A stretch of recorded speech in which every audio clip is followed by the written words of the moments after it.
రాజు వాళ్ళ లాయర్ రాజుకి బెయిల్ అడుగుతూ ఉంటాడు. ఆ మాటలు వినగానే అక్కడ ఉన్న జడ్జి మాత్రం లేదు ఆయనకి బెయిల్ ఇవ్వడం కుదరదు. ఎందుకంటే ఆయన బయటకు వెళ్లి సాక్ష్యాధారాలను మార్చే ప్రయత్నం చేయవచ్చు.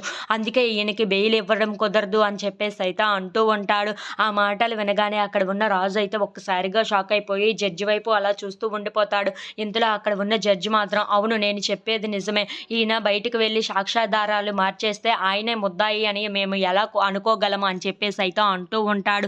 ఆ మాటలు వినగానే అక్కడ ఉన్న రాజ్, కావ్య, అపర్ణాదేవి ఇంట్లో ఉన్న వాళ్ళందరూ అయితే ఒక్కసారిగా షాక్ అయిపోయి జడ్జి వైపు అలా చూస్తూ ఉండిపోతారు. ఇంతలో అక్కడ ఉండి జడ్జి వెళ్ళిపోతూ ఉంటాడు. చాలా బాధపడుతూ అపర్ణాదేవి ఇంటికి వచ్చేస్తూ ఉంటుంది.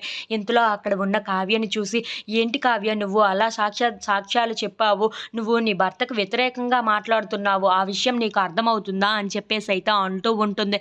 ఆ మాటలు వినగానే అక్కడ ఉన్న కావ్య అయితే ఒక్కసారిగా షాక్ అయిపోయి వాళ్ళ అత్తయ్య వైపు చూస్తూ ఉండిపోతుంది. ఇంతలో అక్కడ ఉన్న అపర్ణాదేవి మాత్రం అవును కావ్య నీ భర్తకు నువ్వు వ్యతిరేకంగా సమాధానాలు చెప్తున్నావు, నువ్వు నీ భర్త జీవితాన్నే నాశనం చేస్తున్నావు, నా కొడుకు జీవితం ఇప్పుడు ఏమవుతుందో ఏమో నాకు చాలా భయంగా ఉంది కావ్య అని చెప్పేసి అయితే అంటూ ఉంటుంది. ఆ మాటలు వినగానే అక్కడ ఉన్న కావ్య అయితే ఒక్కసారిగా షాక్ అయిపోయి వాళ్ళ అత్తయ్య వైపు అలా చూస్తూ ఉండిపోతుంది. ఏం మాట్లాడుతున్నారు అత్తయ్య మీరు అని చెప్పేసి అయితే అంటూ ఉంటుంది.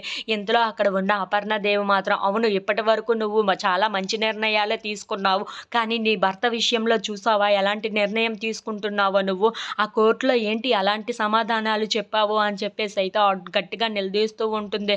ఆ మాటలు వినగానే అక్కడ ఉన్న కావ్య ఇంట్లో ఉన్న వాళ్ళందరూ అయితే ఒక్కసారిగా షాక్ అయిపోతూ ఉంటారు. ఇంతలో అక్కడ నుండి అపర్ణాదేవి చాలా బాధపడుతూ వెళ్ళిపోతూ ఉంటుంది.